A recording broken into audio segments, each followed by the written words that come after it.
A thrilling story of redemption, love, passion, and new beginnings. She cleaned the floor with her arms raw and never took off her coat, until the millionaire of the mansion discovered the secret she had been hiding from her past.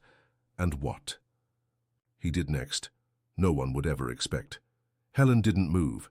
She dragged herself. Each step through the cold stone corridors of the mansion required more than physical strength. It was like walking through ghosts. The imported Italian marble reflected her tired legs as she pushed the cleaning cart through the main hall, where Austrian crystals hung from the ceiling like frozen tears. 6 in the morning, the hour when the rich still slept and the poor already sweated. The pain in her arms radiated like silent flames, but Helen had long ago learned not to let it show. Not when folding Egyptian linen sheets she would never use. Herself. Not when scrubbing white marble with her fists bleeding inside. And never ever without her coat, the same one, always dark blue, thick wool, sleeves down to her wrists. An invisible shield against a world she had learned not to trust. New York City awakened outside with its hellish traffic and smell of diesel, mixed with the promise of another difficult day. But here, in the Williams mansion in the Upper East, the silence was different, heavy, as if the secrets of the powerful had physical weight and accumulated in corners, sticking to the walls like dust that no sweeping could remove. Helen knew this kind of silence well. She had known it since she was 17, when she discovered that screams could also be whispered, and that some prisons had no bars. They had glass doors and views of well-maintained gardens. She adjusted her coat, pulling the sleeves over, her hands when no one was looking. It was an automatic gesture, like breathing. Her dance she had been performing for 5 years, since she got this job through a referral from the social worker. "The Williams family is discreet," she had said. "They pay well, don't ask questions, and Mr. Eric is rarely home." Rarely home. That information had reassured her at the time. Powerful men had powerful hands, and Helen was intimately familiar with what those hands could do when no one was watching. But in recent months, something had changed. Eric Williams, 42, years old, heir to an empire of cosmetic surgery clinics that spread throughout the country, was appearing more, much more. And worse, he was noticing her. Helen first noticed the small signs, the coffee that appeared in the staff kitchen, always hot, always at the time she took her break. The classical music playlist that now played softly on the speakers when she cleaned the library. Exactly the type of music that calmed her frayed nerves, and his eyes. My God, his eyes. Eric Williams had eyes as dark as crude oil, and when he looked at her, Helen felt as if he was reading something written in a language she didn't know she knew. It wasn't the predatory look she had learned to recognize and avoid. It was worse, it was curious, it was gentle. Helen didn't trust gentleness. Gentleness, in her experience, was always the prelude to something terrible. On Tuesday morning, while polishing the mahogany table in the conference room, she saw him for the first time that day. Eric descended the curved staircase with steps that made no noise. Rich men learned to move like ghosts in their own homes. He wore a charcoal grey suit that cost more than she earned in 6 months, and his black hair was perfectly combed back, as always. But there was something different about him that morning. A tension in his shoulders that Helen recognized because she carried it in her own shoulders every day. He stopped at the bottom of the stairs and watched her work. Said nothing. Just watched. Helen felt the weight of that gaze like an invisible hand on her neck. Her hands began to tremble as she wiped the wood, and she had to concentrate not to let out a groan of discomfort. Why was he there? Why didn't he go to the office, as he always did? "Good morning, Helen." His voice was deep, polite, with a New York accent polished by expensive education. Helen swallowed hard and turned around, keeping her eyes lowered. "Good morning, Mr. Williams. You always arrive so early?" The question caught her by surprise. In 5 years, he had never asked anything personal. The few times they met in the corridors, he just nodded his head and went on his way. Yes, sir, I like to start early. And finish late." It wasn't a question. It was an observation, and Helen didn't know how to respond. Of course she finished late. She had to finish late. The less time left to think, the better. The work requires it, sir.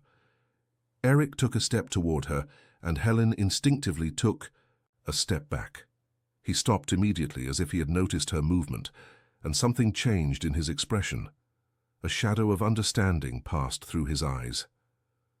"I'm sorry," he said, and there was something genuine in his voice that made Helen's heart race. "I didn't mean to disturb you." He left the room without saying anything more, leaving Helen alone with the smell of his expensive cologne and a strange feeling in her chest. Confusion. When was the last time someone had apologized for simply approaching her? The rest of the morning passed in a haze of automatic tasks. Helen cleaned the marble bathrooms, vacuumed the Persian rugs, watered the rare orchids in the climate-controlled greenhouse. But her mind was stuck in that moment in the conference room. In the way he stopped when she backed away. In the word sorry coming out of his mouth as if he really meant it. During lunch, she took refuge in the small back room that served as a locker room for the staff. Most of the other employees, gardener, cook, driver, had lunch in the kitchen, laughing and talking about their lives. Helen never joined them. She preferred to be alone, chewing her cheese sandwich while reading a book borrowed from the mansion's library. Today, the book was The Great Gatsby, an old edition with yellowed pages that smelled of vanilla and thyme. Helen had always identified with Daisy, a misunderstood woman judged by men who thought they knew her. But today the words danced on the page without making sense. She couldn't stop thinking about Eric's look. That's when she heard voices outside. The door, men talking. One of them was Eric. "Need to stop this, Eric. She's an employee." "I'm not doing anything, Robert. I see how you look at her, and I'm not blind. She's beautiful, yes, but what? But she's not from our circle. And she clearly has problems. You've seen how she dresses. Even in the heat of hell, always with that coat and the scars." Helen stopped breathing. Scars? How did they know about the scars? "What scars?" Eric's voice was tense now. "You didn't know. I thought... Look, I just think you should be careful. Women like her, they bring trouble." "Women like her?" "You know what I mean. Damaged women. They get attached, create fantasies, make scenes. Remember the situation with your father and that..." Enough. Eric's voice was dangerous now. "And, Robert, to next time you want to talk about my employees, talk to me, not about them." Helen heard footsteps walking away and then silence. She remained leaning against the door, her heart beating so hard she was sure everyone in the mansion could hear. They knew. Somehow they knew about the marks on her arms. And Eric? Eric had defended her? The rest of the day passed like a strange dream. Helen did her tasks mechanically, but she was hyper-aware of every movement, every sound. When it came time to clean Eric's private office, she hesitated in front of the door for long minutes before knocking. "Come in." Eric was sitting behind a hardwood desk, papers spread out in front of him, reading glasses on his nose. He looked up when she entered and, for a moment, simply looked at her. "You can clean, Helen. I won't get in your way." She began to work, in silence, dusting the furniture, organizing the piles of documents, but she felt his eyes on her and it made her nervous. When she got close to his desk to clean the crystal ashtray, he spoke. "Helen." "Yes, sir?" "Are you all right?" The question was simple, but it carried a weight she hadn't expected. When was the last time someone had asked if she was all right and really wanted to know the answer? "I'm fine, sir." "Are you sure?" Helen stopped cleaning and looked at him, really looked at him. Eric had taken off his glasses and was watching her with an expression she couldn't decipher. Concern, curiosity, or something more? "Why are you asking?" "Because..." He hesitated, running a hand through his hair and messing up the studied perfection. "Because I get the impression that you carry a lot of weight alone." Helen felt something break inside her chest, a small crack, but one that hurt like a cut. She quickly lowered her eyes, returning to work. "Everyone carries their own weight, Mr. Williams." "Not everyone, and not everyone has to carry it alone." Helen stopped moving. His words echoed in the silent office, full of expensive books and framed diplomas she wanted to run, wanted to leave and never come back, but she also wanted to believe that those words were true. "I need to finish here," she murmured. "Of course." Eric returned to his papers, but Helen could feel that he was still watching her out of the corner of his eye. She finished cleaning in silence and was almost leaving when he spoke again. "Helen!" She stopped at the door without turning around. "If you need anything." "Anything at all, you can talk to me." Helen closed her eyes. How many times had she heard similar promises? How many times had she believed that someone really cared, only to discover that anything always came with a price? "Thank you, sir," she said, and left the office. But when she reached the corridor, she had to put her hands on the wall to steady herself, because for the first time in a long time, a part of her, a small and stubborn part that refused to die, wanted to believe. That night, Helen stayed later than usual. All the other employees had already gone, and the mansion was immersed in its nocturnal silence. She was finishing cleaning the kitchen when she heard footsteps. Eric appeared at the door, already dressed casually, dark jeans and a simple white shirt that made him look younger, more human. "You're still here." "I was just finishing." He entered the kitchen and opened the refrigerator, taking out a bottle of water. He offered one to her. "No, thank you." "Helen, can I ask you a question?" She tensed but nodded. "How long have you been working here?" 5 years. "And before that?" The simple question opened an abyss in Helen's stomach. Before that was a territory she didn't visit, not even in sleep. "I worked in other places." "What kind of places?"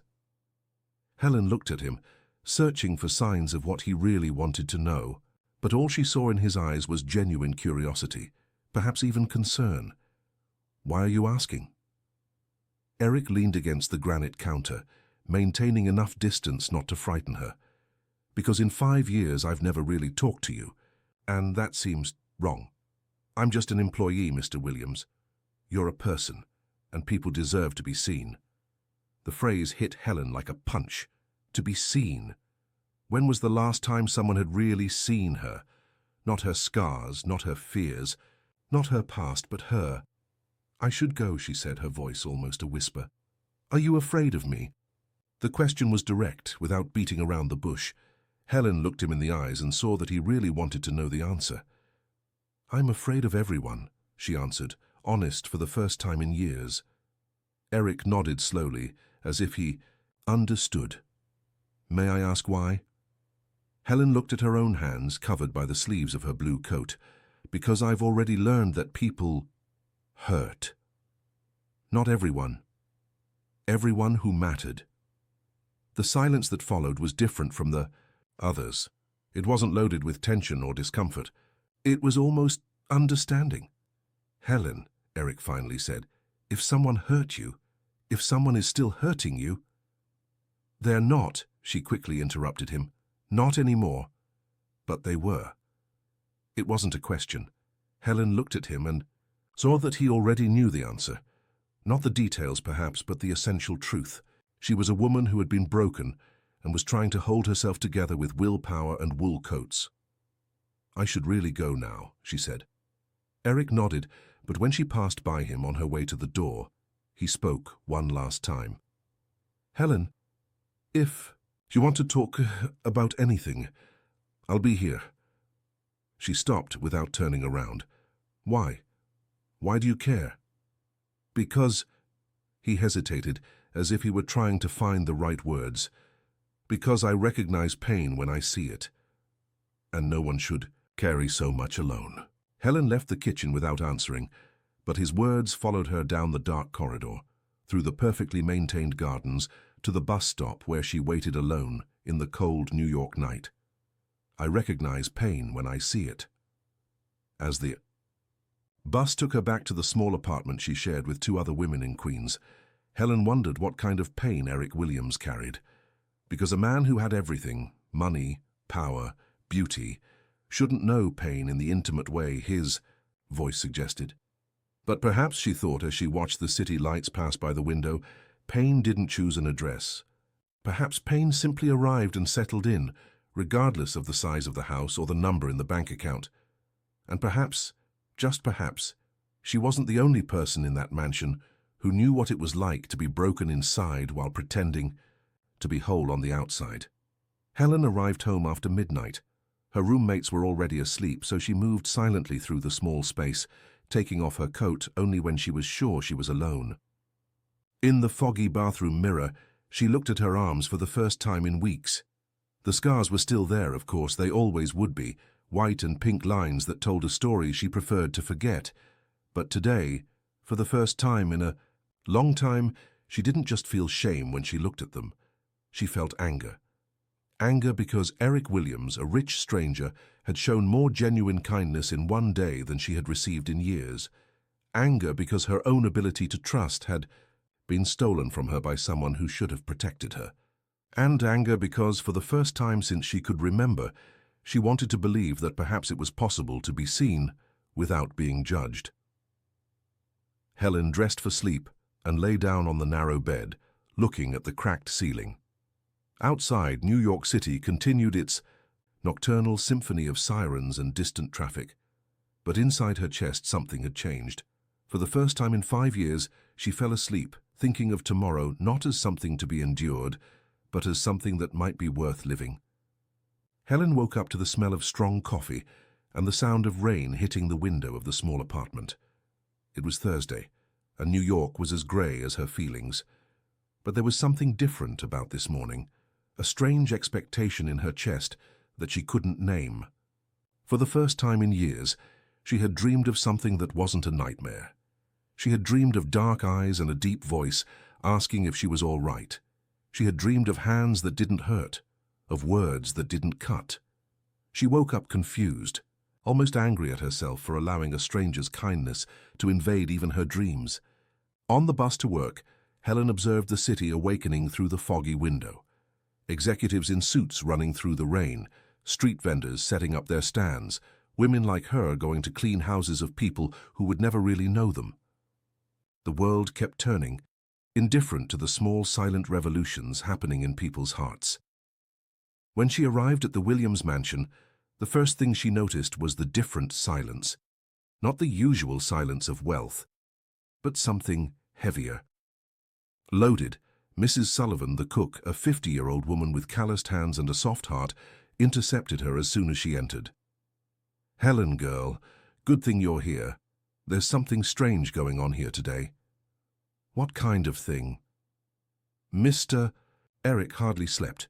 He was walking around the house all night. And early this morning a man arrived here, all elegant but with a face that means trouble. They've been locked in the office for more than an hour." Helen felt a chill in her stomach. Elegant men with faces that meant trouble usually meant problems, and problems had a habit of splashing onto the weakest. "Do you know who it is?" "I heard the name Robert. Seems to be a lawyer or something. But the argument was ugly, girl. Very ugly. Robert. The same man who had talked about her yesterday, calling her damaged." Helen pulled her coat closer to her body, as if it could protect her from conversations she hadn't yet heard. She started her work on the upper floor, far from the office. But while vacuuming the corridor that led to the library, she heard raised voices coming up through the thick walls of the mansion. She couldn't make out words, but the tone was unmistakable. Anger, frustration, fear. That's when she heard the office door open forcefully, followed by heavy footsteps in the marble hall. "This won't stand, Eric," Robert's voice echoed through the first floor. "You have no idea what you're messing with." "I have enough of an idea." Eric's response sounded controlled, but Helen noticed the tension behind the calm. "And that's exactly why I won't stop. Your father built this empire with blood, sweat, and some difficult decisions. You can't just—" "My father built this empire by exploiting vulnerable women and buying silence. I won't be complicit in that." Helen stopped breathing. Vulnerable women. Purchased silence. A familiar coldness ran down her spine, the same sensation as when she discovered that a door she thought was open was actually locked. "You're being naive, Eric. The world isn't made of good and bad. It's made of the clever and the foolish." "Then I prefer to be foolish." The front door slammed with enough force to make the Austrian crystals in the chandelier tinkle. Helen remained motionless in the corridor, the vacuum still running but forgotten in her hands. What had Eric discovered about the family business? And why did she have the terrible feeling that it involved her somehow? She turned off the vacuum and continued working, but her ears were alert to any sound coming from downstairs. It didn't take long to hear footsteps climbing the stairs, tired, heavy footsteps, different from the confident walk she knew. Eric appeared at the end of the corridor, and Helen was shocked by his appearance. His perfectly combed hair was disheveled, as if he had run his hands through it several times. His tie was loose, and there was a tension in his shoulders that she had never seen before.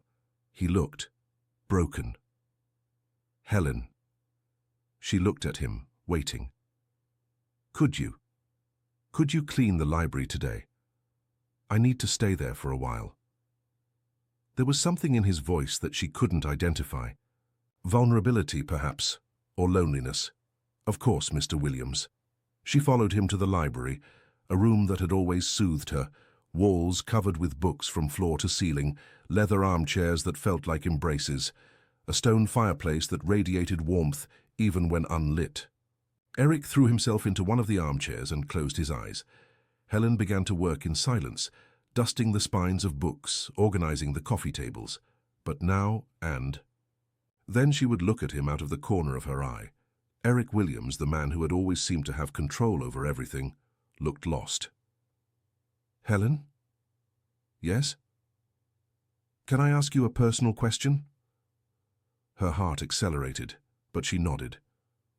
Have you ever had to choose between doing the right thing and protecting someone you love? The question caught her completely off guard. Helen stopped cleaning and looked directly at him. Why are you asking this? Because, he sighed deeply, because I've discovered some things about my family, about the business I inherited. I don't know if I have the courage to do what needs to be done. Helen felt something stir in her chest, a painful, familiar understanding. What kind of things? Eric opened his eyes and looked at her. There was pain there, but also determination. Things that hurt people, women mainly, women like... He stopped, as if he had almost said too much. Women, like me. The silence that followed was loaded with meaning. Eric looked at her with an intensity that made Helen feel naked, exposed, but strangely not threatened. Helen, I need to tell you something. But first I need you to know that you can trust me. Why should I trust you? Because... He stood up from the armchair and took a step toward her, stopping when he saw that she tensed. Because I'm willing to lose everything to do the right thing, and that includes protecting you. Protecting me from what? Eric ran his hand through his disheveled hair. From my own past. From my family's past. Helen felt the world sway beneath her feet. There was something in his voice, an urgency that she recognized. It was the voice of someone who carried secrets too heavy for one person alone. Mr. Williams. Eric. Just Eric. Eric. She tried the name, and it sounded strange on her tongue. Too intimate. What did you discover? He looked at her for a very long moment, as if weighing his words. My father, his clinics, they didn't just offer cosmetic surgeries. There were other services that... He swallowed hard. That silenced women who had suffered violence. They paid for them not to report, offered free procedures in exchange for silence. Helen felt her blood freeze in her veins. The floor seemed to open beneath her feet. How did you discover this? Documents, records that my father kept hidden. And last night, he hesitated. Last night I hired a private investigator to check some things. What things? Eric looked at her with an expression that mixed pain and determination. To find out if you were one of the women they silenced. Helen felt as if she had been punched in the stomach. The air left her lungs at once, and she had to lean on the bookshelf to avoid falling. You investigated my life. Helen, I'm so sorry. I know it was a violation of your privacy, but I needed to know. I needed to understand why you... Why? I what? Why you seem so haunted. Why you always wear that coat. Why you're afraid of everyone. The tears came before she could control them. Tears of anger, of shame, of a pain she thought she had buried long ago. You had no right, she whispered. I know, and I'm sorry, but Helen— No. She raised her hand, interrupting him. You have no right to feel sorry for me. You have no right to investigate me as if I were a case to be solved. It's not like that. Then what is it? Eric took another step toward her, and this time Helen didn't back away. She was too angry to be afraid.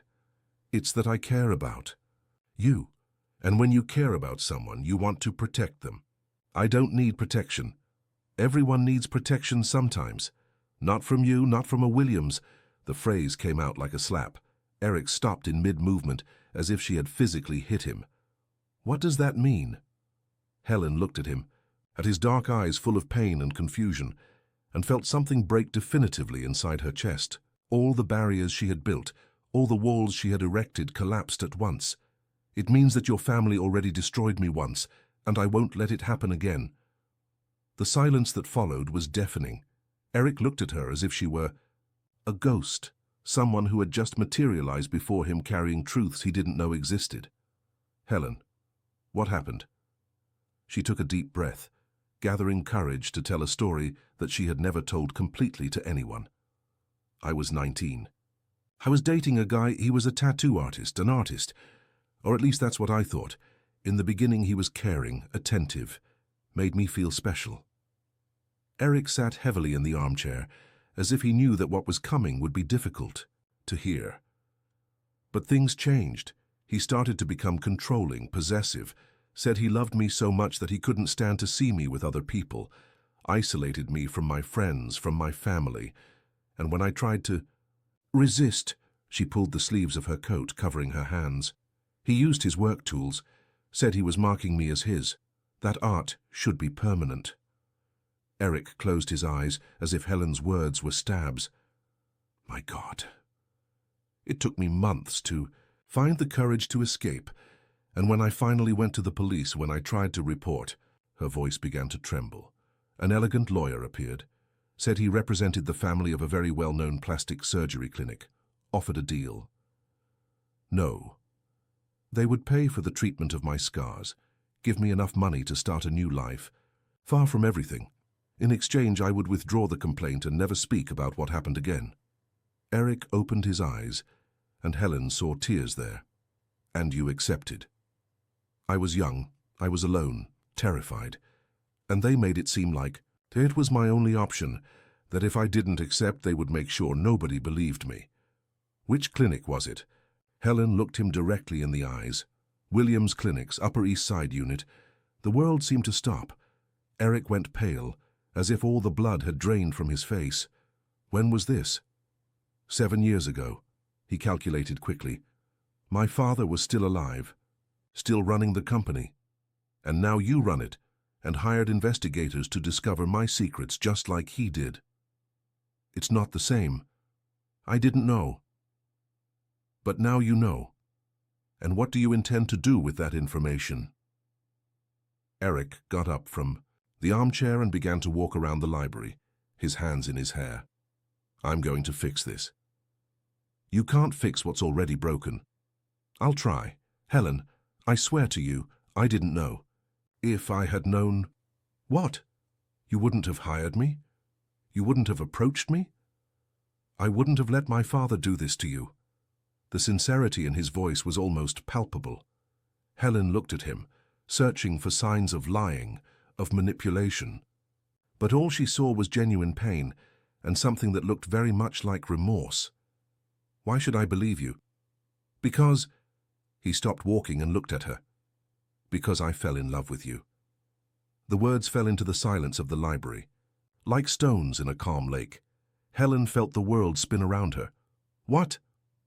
I fell in love with you, Helen, and I know it's crazy, I know it's complicated, but it's the truth. And that's why I need to fix what my family did. That's why I'm going to destroy this network of silence and blackmail, even if it means losing everything. Helen looked at him, searching for signs that this was just another elaborate manipulation. But his eyes were clear, desperate, honest. You don't even know me. I know enough. I know your strength, your dignity. I know the way you get up every day and keep fighting, even carrying so much pain. I know your kindness, the way you treat the other employees. I've been watching you for months, Helen, and I fell in love with every small gesture of courage you show. Watching isn't knowing. Then let me know, really. Helen felt tears burning in her eyes. Part of her wanted to run, to flee from that library and never come back. But another part, a part that had been silent for so long, wanted to believe. That perhaps it was possible to be known without being judged. I don't know if I can. You don't have to decide now. But Helen... He took a step toward her, slowly, telegraphing his intention. Let me show you that not all Williamses are like... My father. She didn't back away when he approached. She didn't know why, but something about him calmed and frightened her at the same time. How? Let me help you get revenge. The proposal caught her off guard. Revenge? How? We'll destroy this whole network. We'll expose each case, each payment, each woman who was silenced. We'll make sure this never happens again. And if they come after me, they won't, because I'll be by your side. Helen looked at him, seeing the determination in his eyes. It was an insane idea, dangerous, but there was something tempting about the possibility of finally fighting back. Why would you do this? You have everything to lose. Because some things are more important than money or power, and you... He hesitated, as if he were about to reveal something sacred. You are more important. Before Helen could respond, they heard loud voices. Coming from the ground floor, shouts, Mrs. Sullivan calling for help. Eric and Helen looked at each other for a second before running toward the stairs. In the main hall they found Mrs. Sullivan, pale with fright, pointing to the front door. There's a man out there, she whispered, said he knows Helen, that he needs to talk to her, but he has a face that scares me. Helen felt her blood freeze in her veins. It couldn't be, not after so long. She approached the window and looked through the lace curtains. Outside, leaning on a black motorcycle, was a man she would recognize anywhere. Thin, tattooed, with a smile that had haunted her nightmares for years. Angelo, her ex-boyfriend, the man who had transformed her body into a canvas for his sadistic art. And he was there, less than 50 yards from her, after 7 years. Eric approached the window and saw the expression of absolute terror on Helen's face. Who is he? Helen couldn't answer. Her legs began to tremble and she had to lean against the wall to avoid falling. Helen, who is that man? She finally managed to whisper, It's him. It's the tattoo artist. Eric looked out the window again, his fists closing involuntarily. How long has it been since you've seen him? 7 years. Since the deal. How did he find you? Helen shook her head, trying to think through the panic that was taking over her mind. I don't know. I changed my name, my address, everything. Eric grabbed his phone, dialing quickly. Hello, security. I need you to come to my house immediately. We have an intruder on the property. But before he could finish the call, they heard the sound of the doorbell. Once, twice, 3 times, insistent. I won't open it, Eric said, determined. He won't leave, Helen whispered. I know him. When he wants something, he doesn't give up. As if he had heard, Angelo shouted from outside. Helen, I know you're in there. We have matters to resolve, my love. The word love in his mouth made Helen feel nauseous. Eric approached her, speaking softly. You don't have to see him. I'll call the police.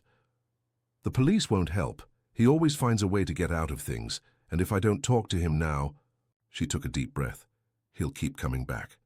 No. Eric, you don't understand. He is... The doorbell rang again, followed by strong knocks on the door. Helen! Angelo's voice was getting louder, more aggressive. Don't make me wait, Princess. You know I don't like to wait. Helen closed her eyes, feeling the old wounds opening inside her chest. But when she opened them again, there was something different. Not just fear, there was anger too. I'll talk to him. You won't. Eric, I need to end this once and for all. Not alone. Helen looked at him, seeing the fierce determination in his eyes.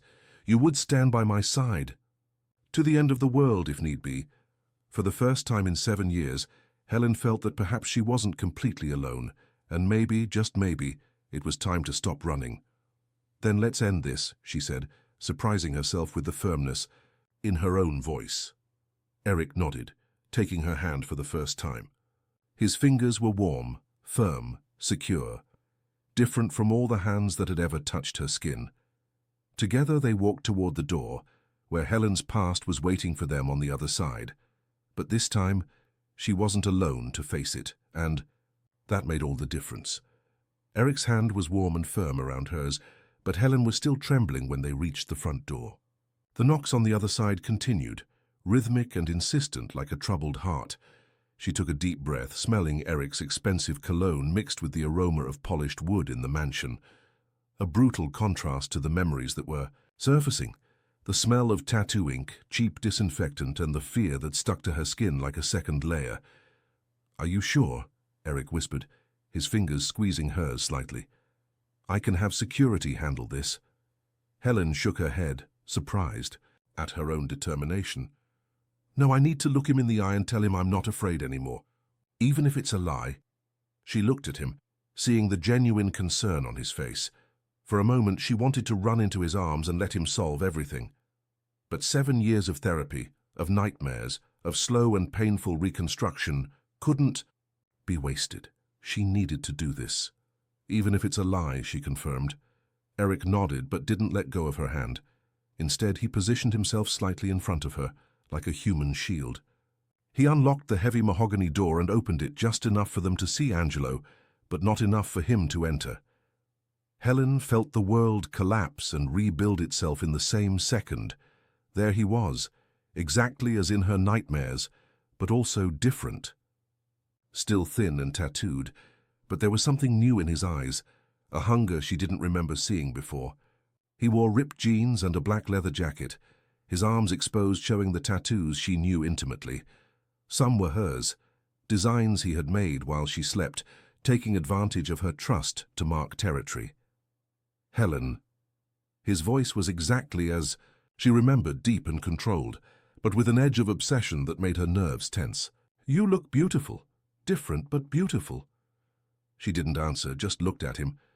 Angelo smiled, and it was like seeing a predator showing its teeth. "Aren't you going to greet me, after so long?" "What do you want?" Helen managed to ask, her voice coming out firmer than she expected. "To talk, that's all." His eyes shifted to Eric, and she saw something dark pass through them. "Of course, I didn't know you had company. I'm Eric Williams, and you're trespassing on my property." Angelo laughed, a sound that made Helen shiver. "Williams? As in Williams Clinics?" He looked at Helen with a smile that she knew well, the smile he used when he discovered something he could use against her. How interesting. Very interesting. "You need to leave," Eric said, his voice gaining a tone of authority that Helen had never heard before. "Do I?" Angelo approached the Aiju Tete, and Helen instinctively took a step back. "I think who needs to know some things is you, Mr. Williams. I have nothing to talk about with you." "No? Not even about the money your family paid to my ex-girlfriend to keep quiet about some scars?" Helen's blood froze. How did he know about the deal? She had never told anyone except Eric a few minutes ago. Eric noticed her reaction and squeezed her hand. "I don't know what you're talking about."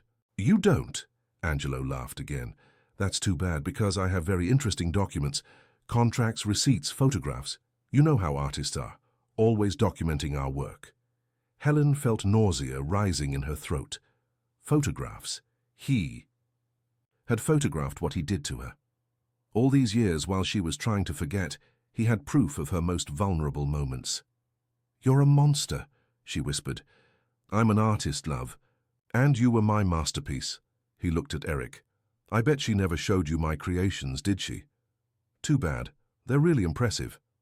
Eric stepped forward, and Helen could feel the anger radiating from him like heat.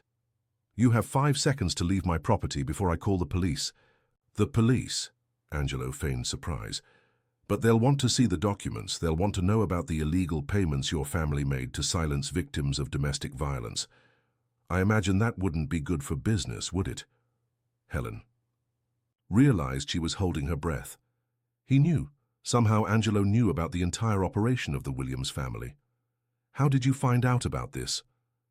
she asked, her voice barely above a whisper. "Oh, my princess, You thought that after you accepted that dirty money, I would simply give up on you. His eyes shone with a sick light. I've been following you all these years. I knew where you lived, where you worked, who you talked to, and when I discovered that you were working for the family that paid you to betray me, well, that was pure poetry. I didn't betray you, Helen said, finding courage somewhere deep inside. I escaped from you. Escaped? You ran away like a coward, accepted dirty money and left me without a word. That's betrayal. You tortured me, Helen shouted, her voice echoing in the marble hall. You cut me, marked me, turned me into your... Sick toy, I didn't owe you anything. You owed me everything, Angelo shouted back, and for the first time Helen saw the mask of control slip from his face. I loved you. I marked you as mine forever. Love doesn't hurt, Eric intervened, his voice sharp as ice. Love doesn't leave scars. Angelo looked at him with contempt. And you would know? The rich guy who bought my girlfriend, what kind of love is that? I didn't buy anyone. No? Then why is she here? Why does she work for you? Angelo smiled, and Helen saw that he was enjoying the game. Let me guess. You feel guilty about what your family did, so you decided to play savior. Very noble. Very convenient. Helen felt Eric tense beside her. Angelo's words were hitting the target, awakening insecurities she didn't even know she had. It's not like that, she said, but her voice sounded uncertain. It's not? Did he tell you why he really investigated you? Why he's really interested in you? Enough, Eric said, but Angelo ignored him. He didn't tell you that he has a tendency for damaged women? That he's done this before? Helen felt the floor move beneath her feet. What are you talking about? Ask him about Olivia. Ask about Carla. Ask about all the other vulnerable women he saved over the years. You're lying, Eric said, but there was something in his voice that made Helen question. Am I? Look it up, Princess. See how many women with a history of abuse have worked for your Prince Charming. See how many he protected, and see what happened to them after he got tired of playing hero. Helen looked at Eric, searching for denial in his eyes, but what she saw was something that looked very much like guilt. Eric, she whispered. Helen, I can explain. So it's true? I'm just one more in a collection? No, it's not like that. You're different. Different how? Angelo interjected, clearly savoring the moment. More damaged? More interesting? More challenging? Shut up, Eric growled, but Angelo was in his element now. You know what I think happened? He addressed Helen. I think when he discovered that you were one of the victims of his own family, that excited him. What a perfect opportunity to atone for Daddy's sins, right? Save the damsel, feel good about himself, and on top of that, have a grateful and submissive girlfriend. Stop, Helen said, but the words were echoing in her mind like poison. Has he already told you he loves you? Angelo continued, relentless. Has he already promised that he'll protect you, that he'll make everything all right? Helen remembered. Eric's words in the library, the sincerity in his eyes when he said he had fallen in love with her. But now, with Angelo's words poisoning her thoughts, everything seemed different. It's true, she said, more to herself than to either of them. Of course it's true. Men like him are predictable. They need to feel powerful, needed. And women, like you, he looked at her with false pity. Women like you are perfect for that. Broken enough to be grateful, but strong enough to be interesting. Enough, Eric exploded, taking a step toward Angelo. You don't know what you're talking about. Don't I? Then tell me, how many women like Helen have already passed through this house? How many have you saved and then discarded when you got tired of playing hero? Eric stopped, and Helen saw the truth in his silence. My God, she whispered. It's true. Helen, let me explain. How many? She asked, her voice gaining strength. How many women like me? Eric ran his hand through his hair, the mask of control finally falling. 3, there were 3. And what happened to them? They moved on with their lives. I helped them get established, find work, to disappear from your life when you got tired, Angelo completed. Very convenient. Helen felt as if she was seeing Eric for the first time. The man she had thought saw her as she really was, who genuinely cared about her, was just another who saw her as a project. "You lied to me," she said. "I didn't lie. I never lied. You are different." "I'm different how?" she shouted, all the pain of the last years exploding at once. "More damaged, more interesting, more challenging to fix? It's not like that." "Then what is it?" Tears began to stream down her face. "Do you care about me or about your guilt? Do you love me or do you love the idea of saving me?" Eric looked at her with desperation, but had no answer. Angelo watched the scene with evident satisfaction. "See, Princess, all men are the same. We all want something from you. The difference is that I at least am honest about it." "You're a sadist," Helen said, turning to him. "I am, but I never lied about it. I never pretended that what I felt for you was pure or noble. I wanted you, I possessed you, I marked you. No excuses, no guilt, no empty promises of salvation." Helen looked between the two men, seeing her options. The abuser honest about his intentions, and the savior who perhaps wasn't so different after all. "You're both sick," she said. "Maybe," Angelo agreed. "But at least I don't pretend to be something else." Helen turned to Eric, who was still looking at her with desperation. "The other women, where are they now?" "Olivia is living upstate, has a flower shop." "Alone?" "Yes." "Carla? Moved to another state, works as a nurse." "Alone?" Eric hesitated. "Yes." "And the third?" "Patricia. She couldn't readjust. She's committed to a psychiatric clinic." The silence that followed was deafening. Helen felt something die inside her chest. "So that's what awaits me. Being discarded. When you get tired of playing hero, or ending up crazy when I realize it was all a lie." "Helen, please, let me explain." "Explain what? That I'm your charity pastime? That you collect broken women like some men collect classic cars?" "It's not like that." "Then how is it?" She approached him, and for the first time, it was Eric who backed away. "Tell me how it's different this time. Tell me that you won't get tired of me when you realize that some things can't be fixed." Eric opened his mouth but couldn't speak, and in that silence, Helen found her answer. "Exactly," she said, moving away from him. "You can't tell me because that's exactly what it—" So Angelo clapped slowly. "Brilliant, simply brilliant. Now that you've discovered the truth about your knight in shining armor, how about we get back to what really matters?" "Which would be?" Helen asked, too tired to feel fear. "Us, you and me, what we've always been." "I will never go back to you." "No?" He pulled an envelope from his jacket pocket. "Not even if I tell you I have some very interesting photos here. Photos that could ruin the reputation of certain people." Helen looked at the envelope with horror. "You wouldn't dare." "Wouldn't?"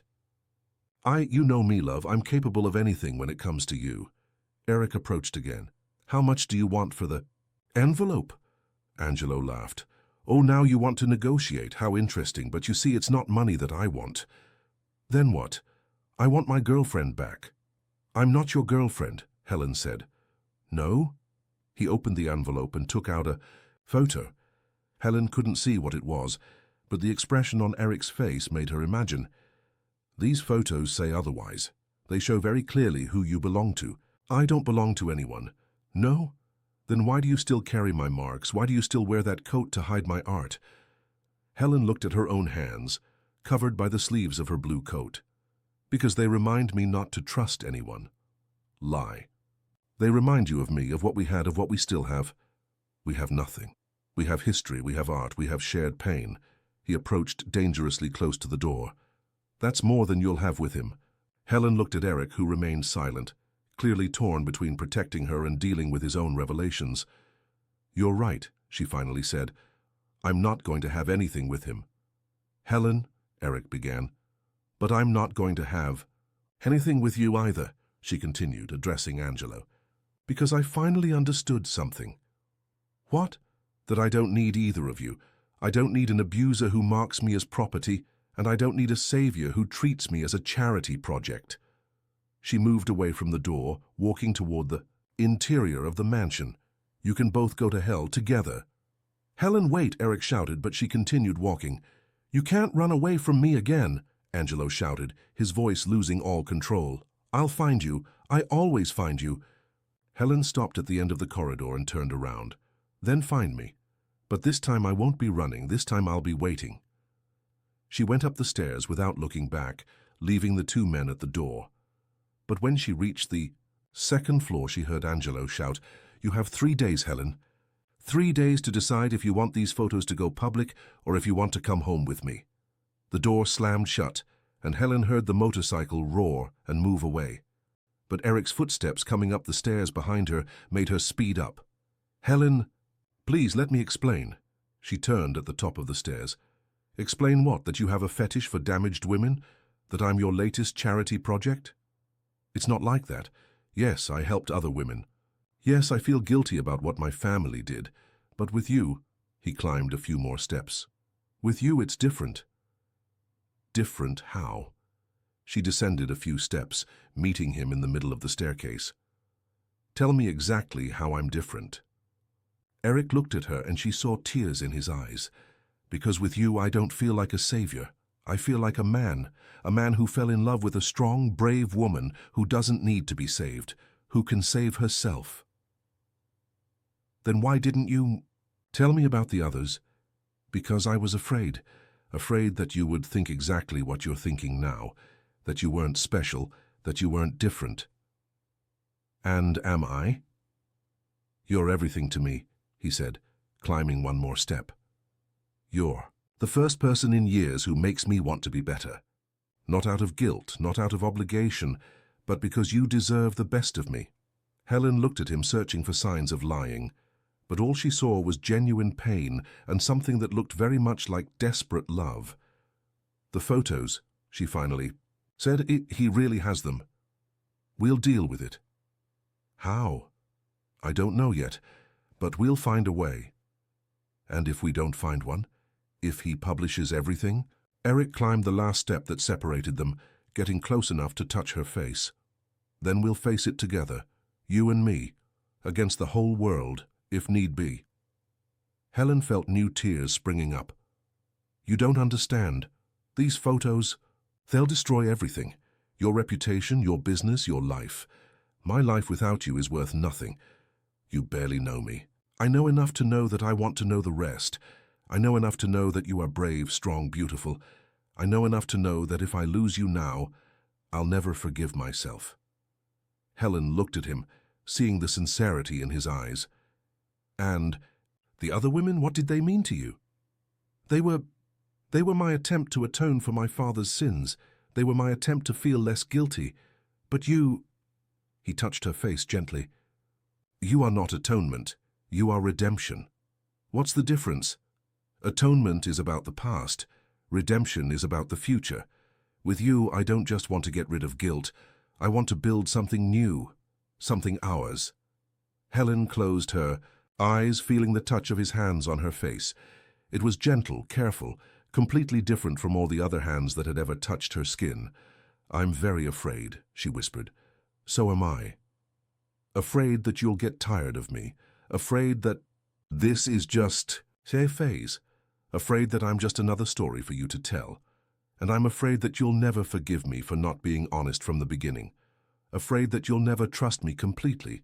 Afraid that you're too smart to get involved with a man who carries so much weight." Helen opened her eyes and looked at him. "We're quite a pair, aren't we?" "We are. Two broken hearts trying to figure out if they can heal together." She took a deep breath, making a decision she knew would change everything. 3 days, she said. "What?" "You have 3 days to prove to me that this is real, that I'm not just another project, that you love me for who I am, not for what you can transform me into." Eric nodded, determination replacing the uncertainty in his eyes. 3 days. "And Helen?" "Yes?"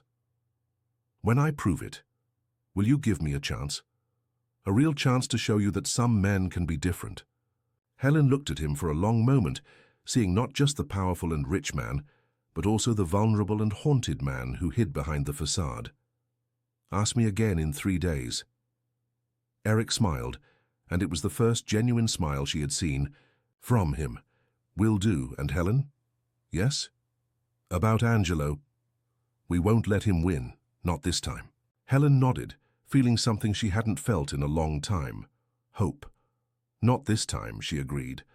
And as they descended the stairs together, she thought that maybe, just maybe, 3 days would be enough to discover if two broken hearts could heal without hurting each other even more.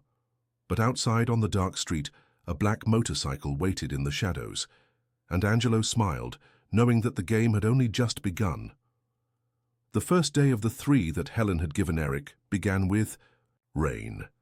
New York City woke up crying, as if the city felt the weight of the tension that hung over the Williams mansion.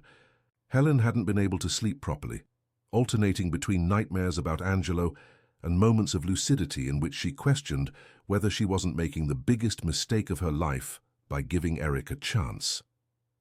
She went down to the kitchen at 5 in the morning, an hour before her normal time, hoping to find the house empty and silent.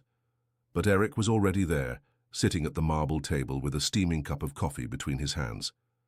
He wore only a grey t-shirt and jeans, his hair disheveled, and there were dark shadows under his eyes that suggested a night as sleepless as hers.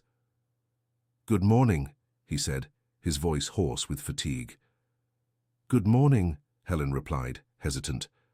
"Did you sleep here?" "I slept on the library sofa. I wanted to make sure he wouldn't come back during the night." The genuine concern in his voice made something move in Helen's chest. She approached the counter to prepare her own coffee, aware that Eric was watching her. "Helen?" "Yes?" "I want to start the 3 days by telling you the truth, all of it, about the other women, about my father, about why I really approached you." Helen stopped stirring sugar in her coffee and turned to him. "I'm listening." Eric took a deep breath, like someone preparing to confess sins they had carried for years. "The first one was Olivia, 4 years ago. She came to me through my lawyer. She had sued one of the clinics for medical negligence. During the process, we discovered that she had a history of domestic violence, that the surgeries she wanted to have were to hide scars left by her ex-husband.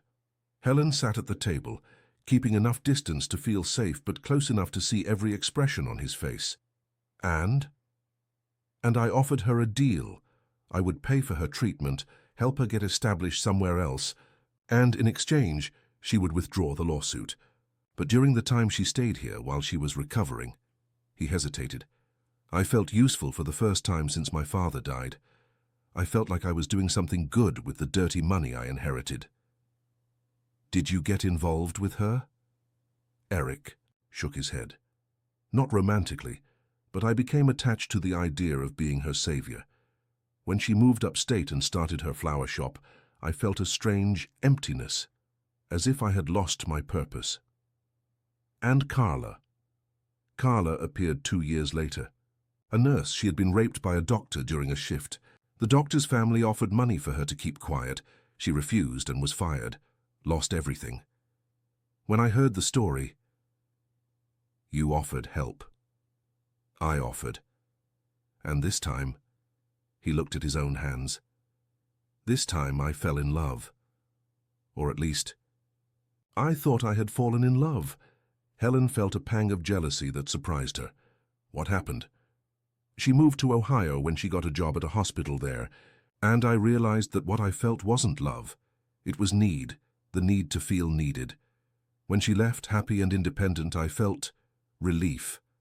Not longing, relief." "And Patricia?" Eric's face contorted with pain. "Patricia was my biggest mistake. She had been a victim of human trafficking, managed to escape, but was completely destroyed, psychologically devastated. I thought I could help her." "But you couldn't." "No. She needed professional help, years of therapy, medication, but I was arrogant enough to think that my goodwill and my money would be enough.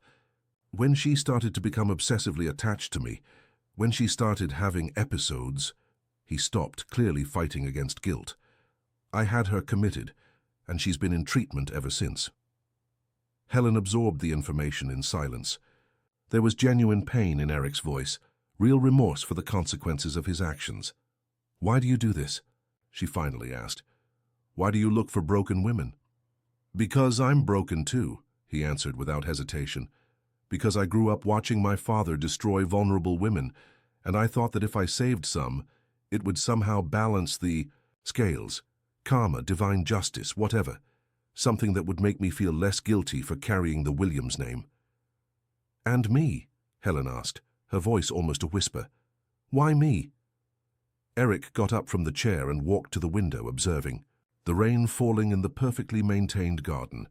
At first, it was exactly like the other times. I saw a clearly traumatized woman, obviously carrying painful secrets, and my savior instinct awoke. But then what? Then you told me to take a shower. Helen blinked, confused. What? Eric laughed, a low and genuine sound.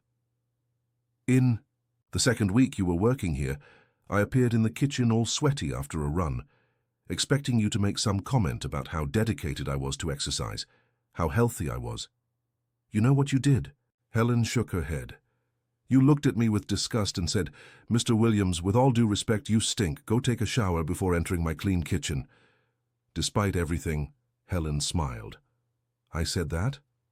You did. And it was the first time in years that someone treated me like a normal human being, not as a hero or a savior, just as a sweaty man who needed a shower. Helen felt something soften inside her chest. And that's when you fell in love? Because I was rude to you? That's when I started to really see you. Not as a project, not as a victim, but as Helen. A strong, independent woman who didn't need salvation, who could save herself and still have energy left to put smelly playboys in their place. They laughed together, and for the first time since Angelo's appearance, Helen felt some of the tension leave her shoulders. But you still lied to me, she said, regaining seriousness. I lied, and I'll spend the rest of my life regretting that. But Helen, he turned from the window to look at her. I love you, not the idea of saving you, not the satisfaction of being your hero. I love you, your flaws, your quirks, your strength, your vulnerability, everything. Helen looked at him, searching for signs of falsehood, but all she saw was raw, painful honesty. How can I be sure? Give me the next 2 days. Let me show you. Before Helen could respond, Eric's phone rang. He looked at the screen and his face darkened.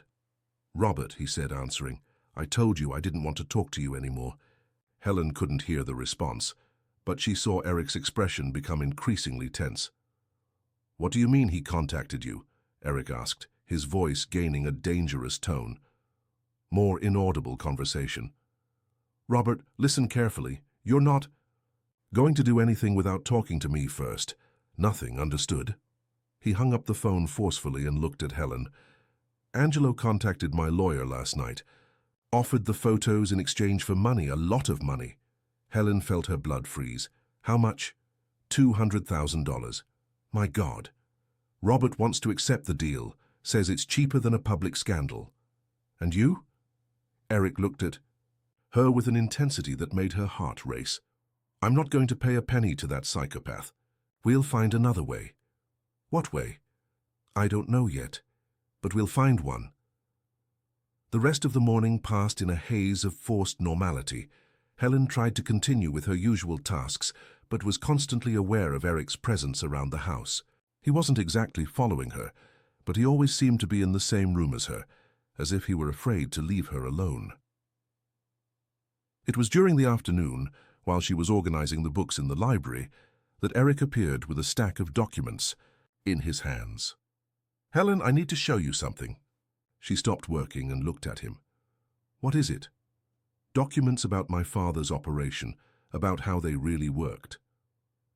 Eric spread the papers on the coffee table, and Helen approached to see. They were contracts, receipts, emails, photographs.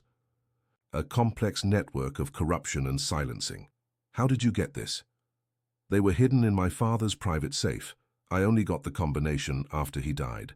Helen examined the documents, feeling nausea growing in her stomach. There were hundreds of cases. Women abused, assaulted, raped, all silenced in exchange for money and free medical procedures. How many? She whispered. 347. Over 15 years. Helen sat heavily in an armchair. 347 women, and you were one of them. She found her own file, recognizing the attached photo. It was a photo of her in the hospital after one of Angelo's sessions, injured, scared, vulnerable. They have photos of me from the hospital. They had. I stole all the files related to your case. Helen looked at him surprised. Why? Because no one should have these images. They don't belong to anyone but you. She felt tears burning in her eyes. Did you destroy them? Not yet. I thought maybe you'd want to decide what to do with them. Helen looked at him for a long moment. It was a small gesture, but significant. He was giving control back to her. I want to burn them, she said. Then let's burn them. Eric led her to the library fireplace. He lit the fire and handed her the envelope with the photos. Helen held it for a moment, feeling the weight of the memories they contained.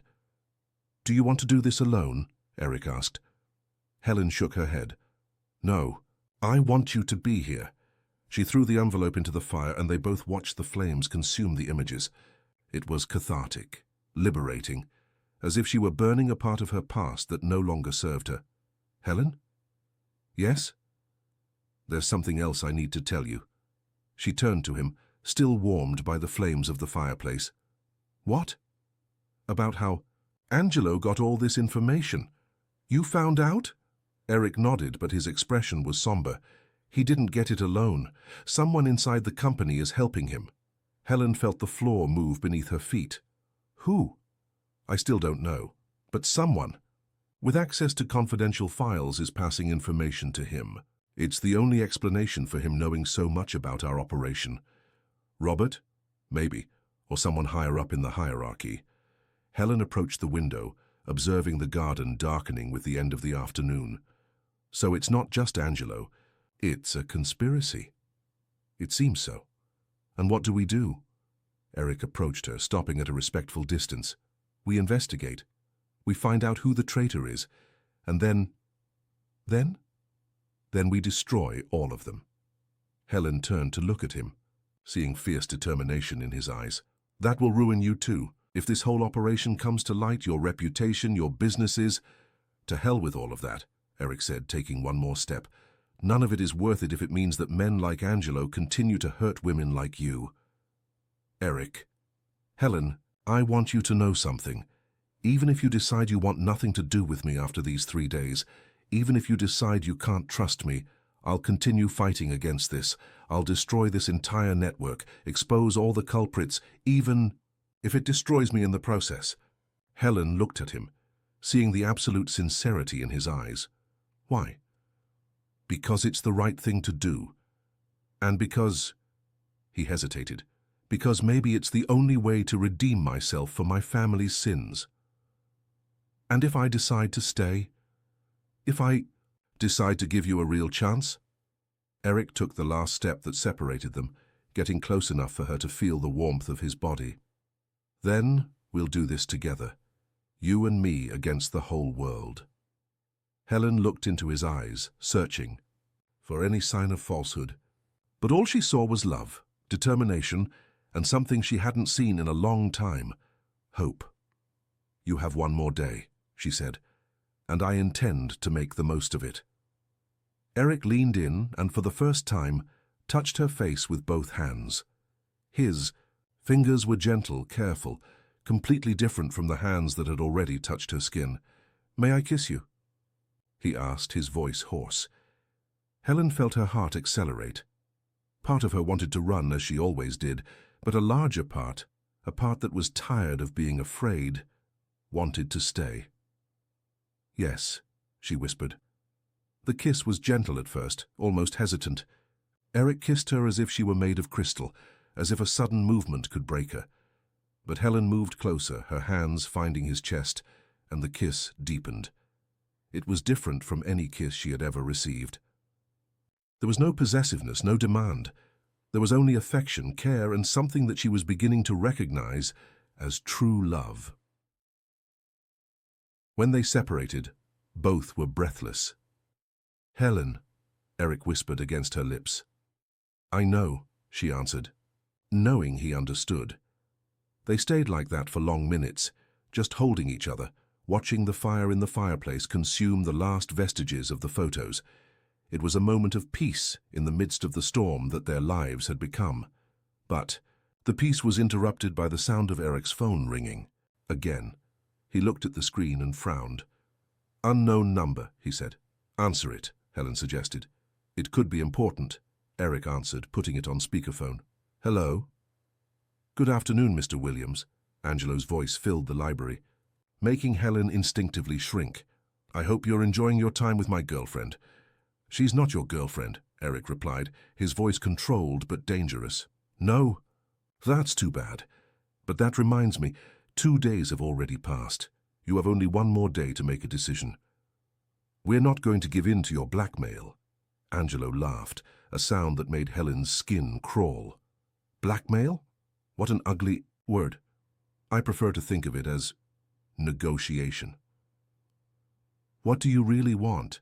Helen asked, finding the courage to speak. "Ah, my princess is there. Good. I want you, of course. But now I also want something more." "What?" "I want your rich boyfriend to publish an official statement assuming all the crimes his daddy committed. I want him to publicly confess that the Williams family systematically silenced victims of violence. And I want him to pay me $1 million as compensation for the years I spent away from you." Eric and Helen looked at each other, seeing the trap that Angelo was building. "And if we don't do this," Eric asked, "then Helen's photos go viral, along with very interesting documents about your family's operations. Documents that curiously came into my hands recently." Helen felt her blood freeze. The documents that Eric had shown her. How did Angelo have them? "What documents?" Eric asked, but Helen could see that he already knew the answer. "The same ones you were looking at a few minutes ago. Beautiful photos of you two in the library, by the way. You make a very photogenic couple." Helen looked around the library, searching for cameras. How was he seeing them? "Impossible," Eric murmured. "Impossible. My dear Eric, do you really think a man like me doesn't have resources? That I don't have allies?" Angelo laughed again. "You have no idea who you're messing with." "Who's helping you?" Helen asked. "People who have as much to lose as you do. People who prefer that certain truths never see the light of day." "Robert," Eric whispered. "The lawyer?" "Oh, he's just a piece on the board. The game is much bigger than that." Helen moved closer to Eric, seeking security in his presence. "What do you really want?" she asked again. "Justice," Angelo replied, and for the first time his voice sounded serious. "Justice for all the women who were silenced. Justice for me, wholest years of my life away from you. And justice for you, my princess, who deserves to know the complete truth about the man you're getting involved with." "What truth?" "Ask him about Marina, Helen. Ask about the 4th woman, the one he didn't tell you about." The silence that followed was deafening. Helen looked at Eric, seeing guilt and panic in his eyes. "Eric," she whispered. "Helen, I can explain. Who is Marina?" Eric closed his eyes, as if gathering courage to confess something terrible. "Marina is my ex-wife." Helen felt the world spin around her. "Your ex-wife? We got married 5 years ago. She also had a history of abuse. I thought I could save her, heal her. But what? But I destroyed her. My need to be her savior. My control, my arrogance. She couldn't handle it. She attempted suicide twice. The second time," his voice broke, "the second time she almost succeeded." "Where is she now?" "In a private clinic in Switzerland. She's been there for 2 years. She's doing much better, according to the doctors, but—" He hesitated. "But she doesn't want to see me, doesn't even want to hear my name. And you, how do you feel about that? Guilty, devastated, but also—" "I understand. I destroyed her, Helen. The same way I almost destroyed Patricia, the same way I could have destroyed you if you had let me." Helen looked at him, seeing a broken man trying to rebuild himself. "But you won't destroy me," she said softly. "No. No. Because now you understand the difference between saving and controlling. between loving and possessing. Eric looked at her with surprise. You believe I've changed? I believe you're changing. And more importantly, I believe you finally understand that I don't need to be saved. You don't. You're the strongest woman I've ever met. Stronger than me, certainly. Helen smiled, the first genuine smile she had given in days. I'm not stronger. I'm different. I'm a woman who learned that she doesn't need a man to complete her, but who can choose to be with a man who complements her. And, Eric hesitated, and is there any chance that I could be that man? Helen got up from the sofa and approached. To the window, watching the security guards patrolling the small garden. Ask me again when all this is over. When we're no longer in hiding, when we're no longer afraid, when we're just Helen and Eric, two people trying to figure out if they can build something real together. And do you think we can? Helen turned to look at him. I think for the first time we have a real chance to find out. The next 2 days passed in a haze of tension and work. Journalists came and went, bringing new documents, new evidence, new testimonies. The story was revealing itself to be even bigger than anyone had imagined. It wasn't just about the Williams clinics, but about a national network of corruption that involved politicians, judges, businessmen, doctors. Helen gave long and detailed interviews, telling her story with a courage that surprised her. Each word was difficult, each memory painful, but she knew it was necessary. Eric did the same, delivering all the documents, confessing all the crimes of the family, taking full responsibility. On the morning of the third day, Dr. Carla arrived with a triumphant expression. It's ready, she announced. The story will be published tonight. Front page, special 10-page report, and we're not the only ones. Other newspapers are also publishing parts of the story.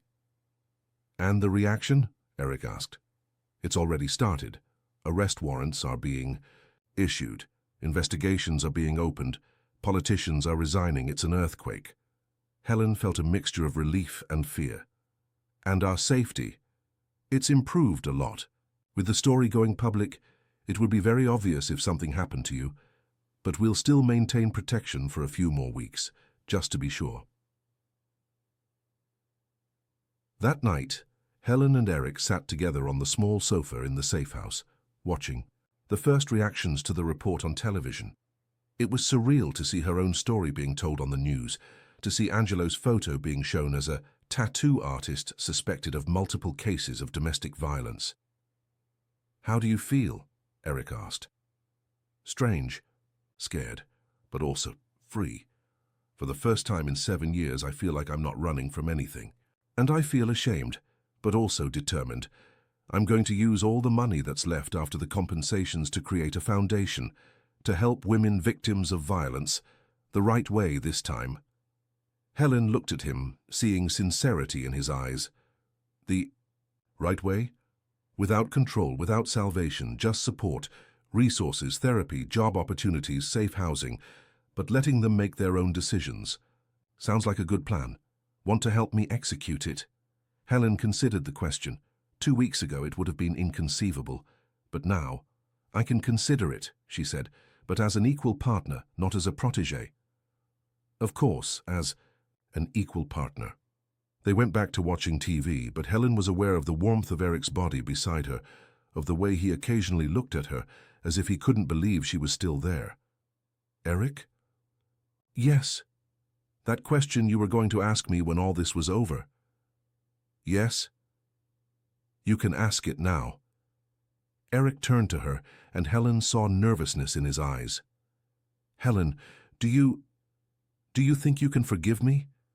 That you can give me a real chance to show you who I can be? Helen looked at him for a long moment, seeing not the controlling millionaire she had met, but the vulnerable and repentant man she had discovered. I think we can find out together, she said. Is that a yes?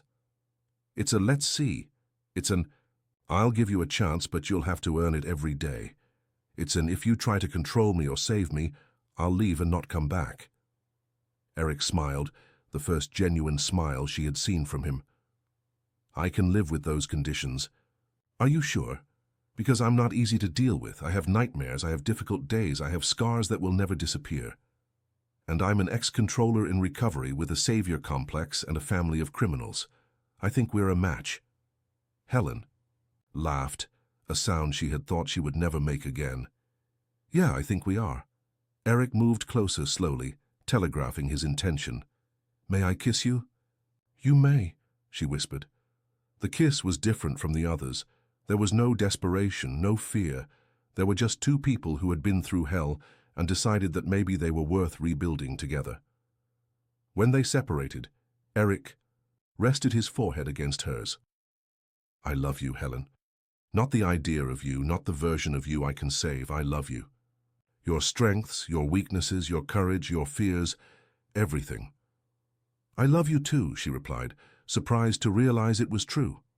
"Or at least, I love who you're becoming. That's enough for me." They spent the rest of the night talking, planning, dreaming.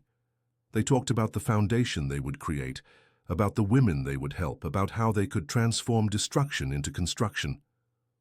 When they finally went to sleep, each in their own room, Helen lay on the narrow bed and removed her blue coat for the first time in weeks. She looked at her scars in the dark, but this time she didn't feel shame. She felt history.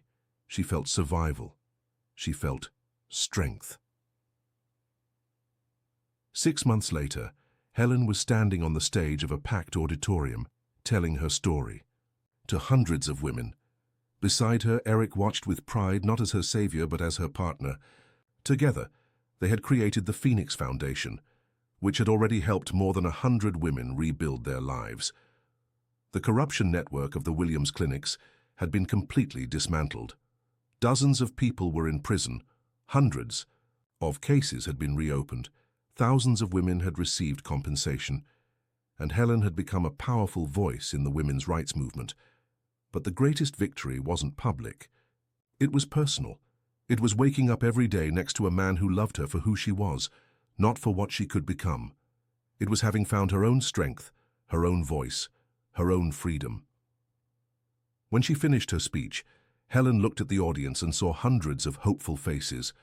Women who had gone through what she had gone through, who were beginning their own journeys of healing and reconstruction. "Remember," she said, ending her speech, "you don't need to be saved. You just need to be seen, heard, and supported. And, most importantly, you need to know that you are enough, exactly as you are." The applause was deafening.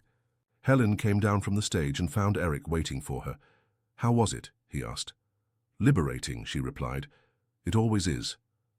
"Ready to go home?" Helen smiled. Home. They had bought a small house in Brooklyn, far from the mansion full of bad memories, a place that was theirs, built with love and mutual respect. "Ready," she said. As they left the auditorium hand in hand, Helen thought about how her life had changed. 7 years ago, she was a broken young woman who had accepted dirty money to hide her pain. Now she was a strong woman who used her pain to help other people. And Eric. Eric was no longer the man who tried to save women to feel better about himself. He was a partner, an equal, someone who supported her without trying to control her. "Helen," he said as they walked through the parking lot. "Yes?" "Thank you." "For what?" "For saving me from myself." Helen stopped walking and looked at him. "I didn't save you, Eric. You saved yourself. I was just here when you decided to change. Still, thank you for not giving up on me. Thank you for becoming someone I didn't have to give up on." They kissed right there in the middle of the parking lot, under the lights of the city that had seen them break and rebuild. It was a kiss of gratitude, of love, of hope. A kiss that sealed not just their love, but their partnership in the fight for a world where women like Helen wouldn't have to hide under blue coats anymore, where men like Eric would learn to love without possessing, where justice wouldn't be a luxury but a right. When they separated, Eric looked into her eyes. "Ready for the next adventure?" Helen smiled, the smile of a woman who had found her own strength and learned that sometimes, very rarely, it was worth trusting. "Ready," she said. "Let's change the world." And hand in hand, they walked toward the future they would build together. A future where scars weren't marks of shame but medals of survival. A future where love didn't mean salvation, but partnership. A future where Helen Parker was no longer the woman who hid, but the woman who shined. And that shine would light the way for hundreds of other women who were still learning that they deserved to be loved, respected, and free. Helen had won, not by finding a man, but by finding herself. And the love she had built with Eric was just a reflection of that greater victory, the victory of a woman who refused to be defined by her pain and chose to be defined by her strength. In the end, it wasn't a story about being saved, it was a story about saving yourself. And sometimes, when you're very lucky, finding someone who wants to walk alongside that journey, not as a savior, but as a companion. Helen had found her voice, and she would never be silent again.